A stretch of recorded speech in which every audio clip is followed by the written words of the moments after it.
जोशीमठ के जिम्मेदार हैं आज वही जोशीमठ के सबसे बड़े हमदर्द बनने का दिखावा भी कर रहे हैं। क्या कांग्रेस की सरकार, क्या बीजेपी की सरकार, वक्त बदला, तारीख भी बदल गई, लेकिन तमाम चेतावनी के बावजूद नक्कर खाने में तूती की आवाज बनकर रह गई।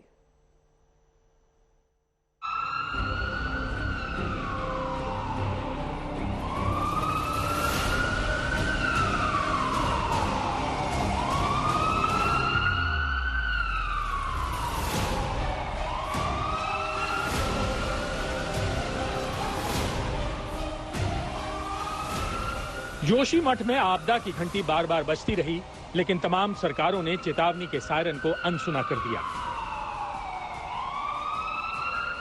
मतलब जोशीमठ की जनता को अपने हाल पर छोड़ दिया। मतलब वोट लेते वक्त जिस जनता को भगवान बताया जाता है, उसी जनता को अपने हाल पर भगवान के भरोसे छोड़ दिया गया।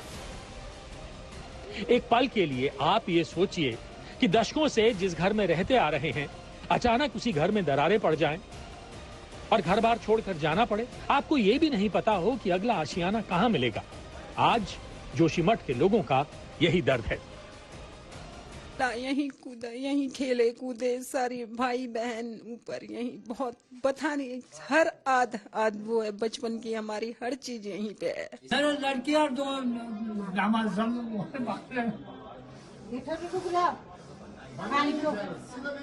अब चाहे तो हम कहा जाए।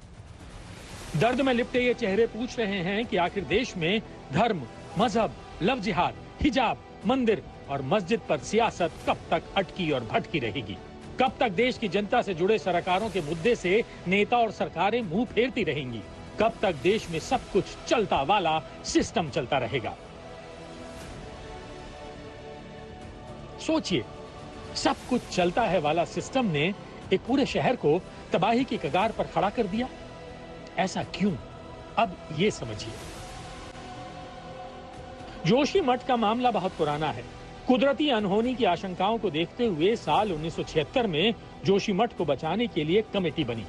तत्कालीन मंडलायुक्त महेश चंद्र मिश्रा की अध्यक्षता में बनाई गई 18 सदस्यों की समिति ने रिपोर्ट तैयार की और रिपोर्ट को तत्कालीन प्रधानमंत्री इंदिरा गांधी और तत्कालीन मुख्यमंत्री नारायण दत्त तिवारी को भेज दिया गया।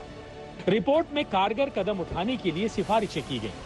सिफारिश की गई कि जोशीमठ में भारी निर्माण कार्यों पर रोक लगे। दूसरी सिफारिश, जरूरी कार्यों के निर्माण के लिए भूमि के भार वहन क्षमता के हिसाब से इजाजत मिले। तीसरी सिफारिश, सड़क और दूसरे निर्माण में बोल्डरों को खोदने और विस्फोटकों पर रोक लगे। चौथी सिफारिश, नदी किनारे से पत्थरों की निकासी पर रोक लगे। पांचवी सिफारिश, जोशीमठ के निचले हिस्से में वनीकरण किया जाए। छठी सिफारिश, जहां जमीन दरक रही है उसे योजनाबद्ध तरीके से भरा जाए। सातवीं सिफारिश, जोशीमठ में नैनीताल की तरह ड्रेनेज सिस्टम बने। रिपोर्ट में बड़े और कड़े कदम उठाने की सिफारिशें की गई, लेकिन जोशीमठ को बचाने के लिए कारगर कदम नहीं उठाए गए। जोशीमठ को उसके अपने हाल पर छोड़ दिया गया।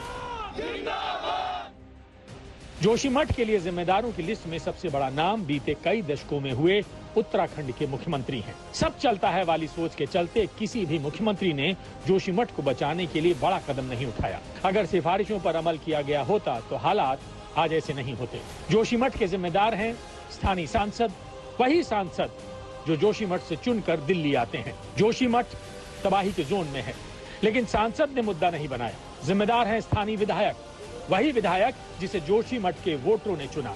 विधायक बदले, लेकिन जनता का कर्ज नहीं चुकाया। जिम्मेदार है स्थानीय प्रशासन। अगर प्रशासन ने वक्त रहते कदम उठाया होता तो आज बुलडोजर की नौबत नहीं आई होती। जिम्मेदारों की आंखों पर पट्टी बंधी रही। यकीन मानिए, सब चलता है वाली सोच ने जोशीमठ को तबाह कर दिया। ऐसा क्यों? अब यह भी समझिए। कमेटी ने सिफारिश की थी कि जोशीमठ में निर्माण प्लान के हिसाब से हो, लेकिन जिला प्रशासन और नगर पंचायत ने आंखें मूंदे रखी। नियम है कि मकान बनाने से पहले नक्शा बनवाया जाए, लेकिन खतरे के बावजूद बिना नक्शे से ही जोशीमठ में अंधाधुंध इमारतें खड़ी कर दी गईं।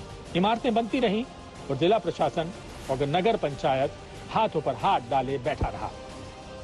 अब सवाल यह भी है कि जैसे कृषि कानून के खिलाफ राष्ट्रव्यापी किसान आंदोलन हुआ, CAA के खिलाफ राष्ट्रव्यापी आंदोलन हुआ, देश भर में हिजाब को लेकर धरना प्रदर्शन हुए, मंदिर मस्जिद के लिए आंदोलन हुआ, कब इंसानी जिंदगी को बचाने के लिए राष्ट्रव्यापी आंदोलन होगा? कमल नयन सिलोड़ी, जोशीमठ, आज तक।